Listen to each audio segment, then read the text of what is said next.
मैं मनोज दुबे वेंकट नगर से। अब ये अभी अभी मैं अपने यूट्यूब चैनल चालू किया हूँ और इस यूट्यूब चैनल के माध्यम से मैं आप लोगों के लिए शिक्षा से संबंधित शिक्षा के क्षेत्र में तमाम प्रकार की वीडियोज़ मैं लाता रहूँगा और उस पर मैं अपलोड करता रहूँगा। और मैं ये चाहता हूँ कि इस यूट्यूब चैनल के माध्यम से मैं आप लोगों को ज़्यादा से ज़्यादा फ़ायदे दे सकूं शिक्षा के क्षेत्र में, जैसे प्रतियोगी परीक्षाओं से संबंधित या विभिन्न प्रकार के जो टॉपिक्स होंगे उन टॉपिक्स पे मैं अपने विचारों के साथ और उस पर लाभप्रद वीडियो बनाता रहूँगा। और इस YouTube चैनल के माध्यम से मैं आप तक पहुँचाता रहूँगा। मुझे ये पूरी आशा है कि मैं ये काम कर पाऊँगा और मुझे पूरा आत्मविश्वास भी है इस बात को लेकर के कि आप मेरे इस जो वीडियोज़ रहेंगी उसको आप लाइक करेंगे, शेयर करेंगे और सब्सक्राइब करेंगे। और मैं चाहता हूँ कि हालांकि इसके पहले मैं चाहता था कि बहुत पहले से मैं YouTube चैनल चालू करूं और उसे मैं आप लोगों तक पहुंचाऊं, लेकिन अभी ऐसा मुझे मौका मिल पाया और मैं अभी इसको चालू करके और आप लोगों के लिए मैं लाने का प्रयास किया।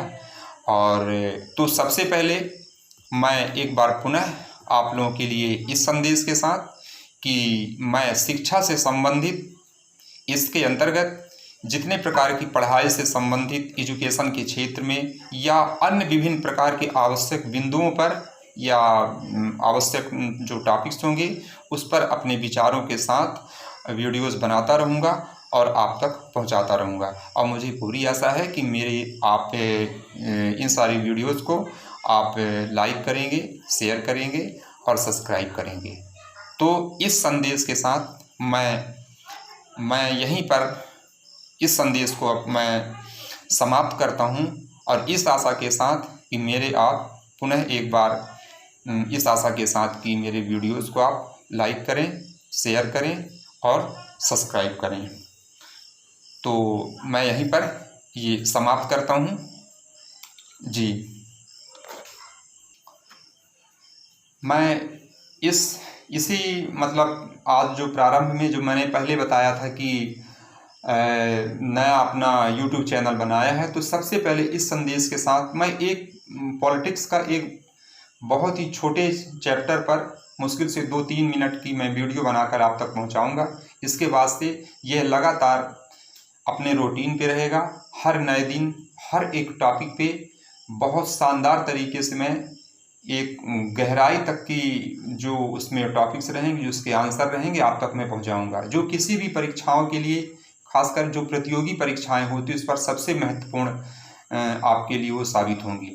तो एक फंडामेंटल राइट्स के बारे में बता रहा था कि जो मौलिक अधिकार है, इस मौलिक अधिकार के रूप में यदि मैं बात करूं तो बहुत बड़ा चैप्टर है, बहुत लंबा। इंडियन कॉन्स्टिट्यूशन में इसका जब एक्सप्लेन किया गया है तो इंडियन कॉन्स्टिट्यूशन के आर्टिकल नंबर 12 से लेकर के और आर्टिकल नंबर 35 तक इसका पूरा वर्णन किया गया है।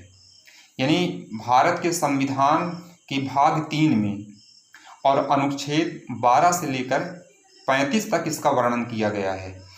और हर एक आर्टिकल के हर एक उपखंड पे इसका जो वर्तमान में इंडियन कॉन्स्टिट्यूशन में जो मौलिक अधिकार हैं वो 6 प्रकार के मौलिक अधिकार हैं।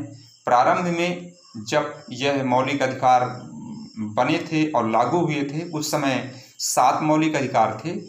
फिर किस तरीके से 7वें मौलिक अधिकार को, संपत्ति के अधिकार को कैसे इस मौलिक अधिकारों से हटाया गया और जो वर्तमान पे हैं वह 6 मौलिक अधिकार हैं, जो प्रारंभ होगा 12 से लेकर के और 35 तक रहेगा।